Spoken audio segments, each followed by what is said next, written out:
This isn't a safe. It's a solid piece of metal. It's impossible to open.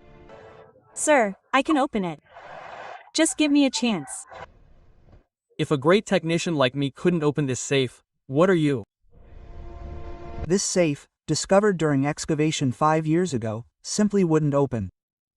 The best technicians from India and abroad had tried to open it, but none could. Modern machines had failed. Lasers, drills, and X-rays were all useless. Finally, a special technician was called in from America, but when he too couldn't open it, a 13-year-old boy standing there said, "Sir, I can open it. Just give me a chance." Quote, this statement felt like an insult to the American engineer. He said, "If you open it, I'll give you 10 million rupees." The feat that poor boy accomplished astonished even America's most prominent figures. And you'll be amazed by what was discovered in Tahori.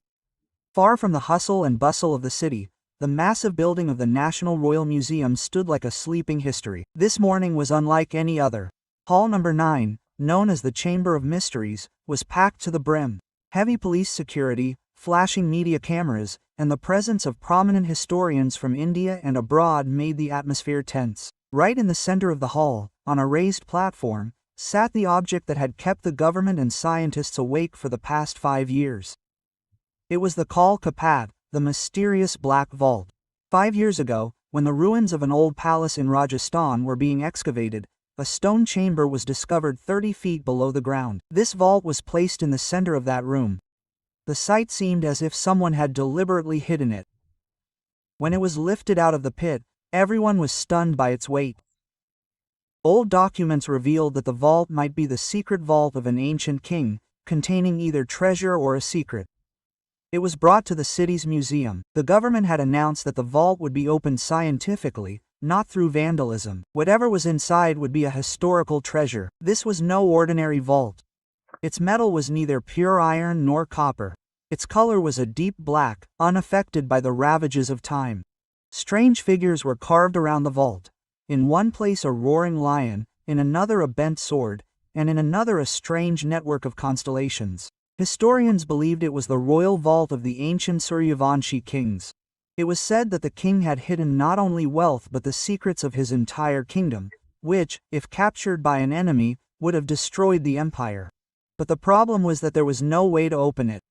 There was no keyhole, no handle. Modern machinery had failed. In a dusty corner, away from the VIP area of the same museum, stood 14-year-old Arav. Arav was wearing an old, faded shirt with its buttons broken. His feet were bare. His father, Mohan, who had been sweeping and mopping the museum for the past 20 years, was terrified. He held Arav's hand tightly. "Arav, son, don't move at all." Mohan whispered softly, "You see? So many important officials have come. If we make even the slightest noise, the guards will throw us out. Today, my job is at stake." Quote, Arav nodded, but his eyes were fixed not on his father's words, but on that black safe. Arav was no ordinary child. Where other children played marbles in the streets, Arav would come to the museum with his father in the still nights and spend hours gazing at those old objects. To him, these stone and metal objects weren't lifeless. They spoke to him. "Papa," Arav whispered, "the safe is crying."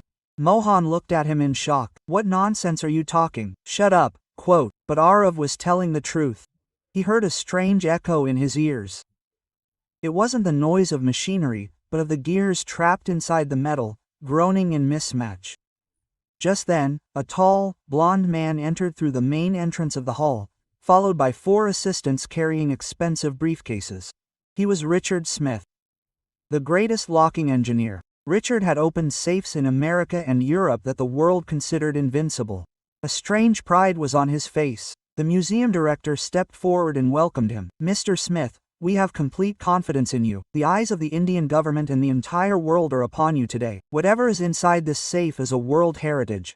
Quote, Richard looked at the safe with a wry smile and said in English, "I have opened safes that can withstand a nuclear blast. This piece of ancient iron is nothing to me." Quote, Richard began his work. First, he took out an ultrasonic scanner and applied it to the surface of safe 2. A few waves appeared on the monitor and then flattened out. He used a laser thermal sensor to determine the location of the lock by the temperature difference within the metal. but the safe showed no response. 2 hours passed. The temperature in the hall was rising. Richard's face was drenched with sweat. He picked up his drill, the tip of which was made of the world's hardest diamond. As he set the drill, he saw the hole. He placed it on the safe's surface. A deafening sound resounded, and sparks flew. But surprisingly, the safe didn't even make a scratch. Instead, the drill's tip melted and bent. Richard shouted, "Impossible! What is this metal? This defies the laws of science." Quote, the crowd erupted in murmurs. People began to despair. Journalists began to turn off their cameras. Then, in desperation, Richard grabbed his microphone and announced, "This safe might never open. Perhaps its creator designed it to never be opened. Modern science has failed here." A mournful silence descended over the entire hall. The director's face fell. Amidst that silence, Arav's hand slowly rose from behind the pillar. He shouted, "Sir, I can open this safe. Just give me one chance." Quote, suddenly, there was silence. Everyone's eyes turned in one direction. The top technician from America, who had just confidently declared that this safe would never be opened, was now trying to open that very safe. A child was saying, "I will open it." He was initially taken aback, but when his eyes fell on the tattered child, he burst out laughing. "This kid, this cleaner, who probably hasn't even seen a school, is challenging me," he said with a sarcastic laugh. "This couldn't be opened by a great technician like me. How can you open it?" Quote, the museum's security head lunged at Arav. "Hey, boy, how dare you? Get out of here." Quote. But Arav didn't run. He stood there, his eyes gleaming with a gleam only those who possess the truth can understand. Arav looked at the director and said, "Sir, if you give me one chance, I can open this lock. If I can't, then please throw me out, but at least let me try." Quote, an officer said irritably, "This isn't a game. It's a national treasure. Experts from all over the world have been working on it for 5 years, but no one has been able to open it. What can you do?" The American technician was probably enjoying the whole scene. He unbuttoned his chest and said, "Let's see this poor man's wisdom today. Hey, boy, if you open it, I'll give you a check for 1 crore rupees. But if you don't, remember, I'll have your father jailed today for tampering with this museum's property." Quote, Mohan Arav's father's knees began to tremble. He shook Arav's shoulder. "No, son, don't go, we'll be ruined." But Arav kissed his father's hand and whispered, "Have faith, Baba, Dadaja, I'm with you today." Arav stepped barefoot onto the platform. Hundreds of people in the hall, cameras and history itself, watched with bated breath at the 14-year-old boy. Arav remembered the day he learned to open this safe, when his father was sweeping the museum floor. When they were installed, Arav would sit in corners and try to read the small boards. Sometimes the guards would scold him, saying, "Don't touch all this." But his eyes scanned everything, as if inspecting them. Patterns, symbols, shapes, locks, hinges were another strange thing. Arav's grandfather, who is no longer in this world, would often say, "We were once among the king's men." As a child, these things seemed like stories to Arav, as if he were showing off some unnecessary pride. But whatever his grandfather told, there was so much detail that it sometimes left him wondering. As his grandfather would say, "Our ancestors used to make locks, locks that no one could open, and locks that anyone could open. Our generation was responsible for protecting the king's treasures." Quote, when his grandfather passed away, these stories also faded into thin air. But one day, in the storeroom of an old library at the back of the museum, where broken chairs, old boxes, and discarded posters were kept, Arav discovered something strange. He was on the night shift with his father. His father and another cleaner was cleaning the room.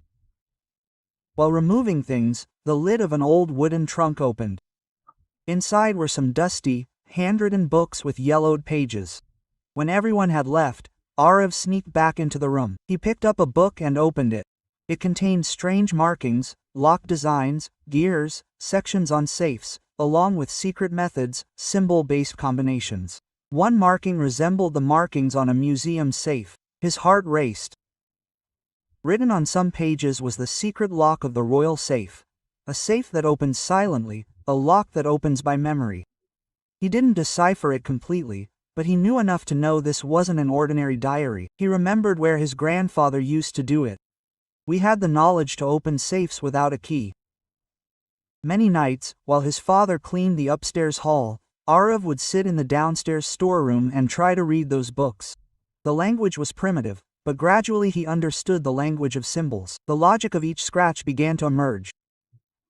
He would practice in his spare time, drawing patterns with his hands, as if he were trying to open an invisible lock. Then, when he saw that 5-year-old safe, he was stunned. Some of the marks on the safe, some of the corner cuts, resembled the designs in books. From that day on, a crazy idea began to swirl in his mind. Could this be the secret safe his grandfather used to talk about? Did our ancestors make this lock? He would come home and sketch it in his notebook. At night, he would compare the symbols with the books. Gradually, a complete map of the lock formed in his mind. He understood that this wasn't just a random block of metal. It was a network of interlocking plates, sliding wedges, and weight-based mechanisms that could open with gentle pressure in certain places. But all this was only theory. He hadn't had a chance to put it into practice. But today, when the foreign technician gave up and said, "This safe will probably never open," then something broke inside Arav. He felt as if someone had insulted the wisdom of his ancestors. He immediately called out, "Sir, I can open this." But the American technician jokingly challenged him. The crowd took it all as a spectacle. When Arav stepped toward the safe, whispers filled the hall. Some smiled mockingly, while others were astonished by the poor boy's courage. Arav's father, Mohan, was sobbing in a corner. He felt as if his son would bring him out on the street. Arav stopped in front of the safe. The massive black metal wall stood before him like a mountain. Arav closed his eyes. The same yellowed old book flashed across his mind.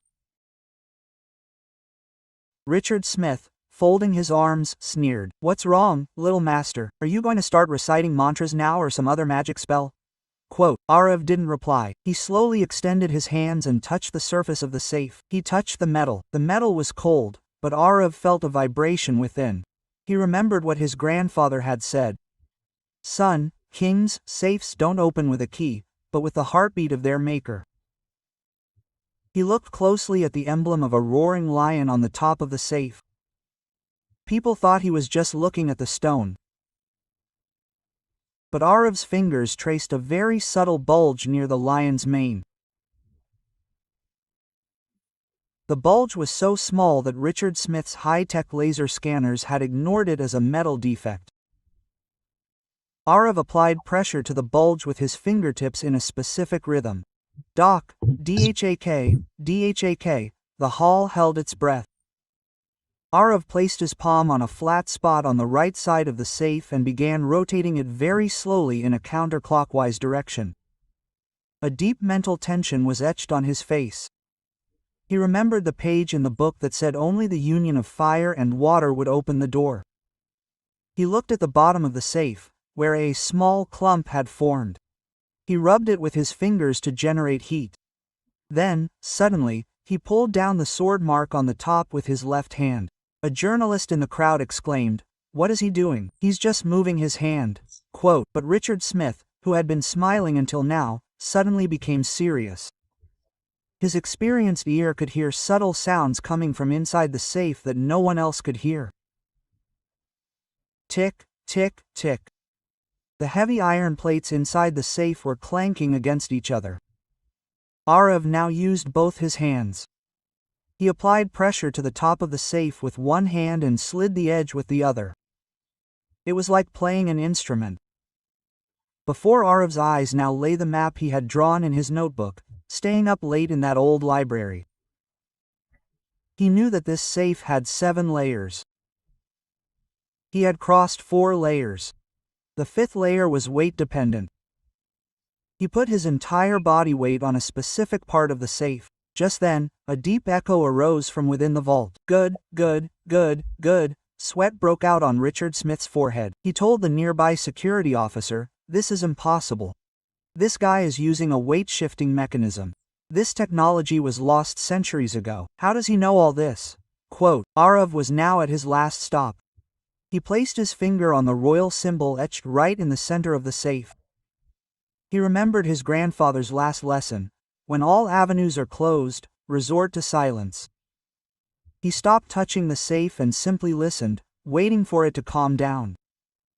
As soon as the noise inside subsided, he slapped it hard with his palm, right in the center. The sound echoed through the hall like a bomb blast. The safe door, which hadn't moved an inch in 5 years, suddenly swung 2 inches out of place. Arav stepped back. There was no pride of victory on his face, only a sense of relief. He looked at the director and said softly, "Sir, the door is open." Richard Smith's legs faltered. Media cameras surrounded Arav. As soon as a guard stepping forward and opening the heavy door wide, a glow filled the hall that dazzled everyone. But the glow wasn't of gold. It was the glow of history reborn. As the huge vault's doors turned on their axis, a fragrance filled the museum hall, reminiscent of the humidity of a room closed for centuries and the scent of old sandalwood. Everyone present was frozen in place. Camera flashes began to flash even brighter.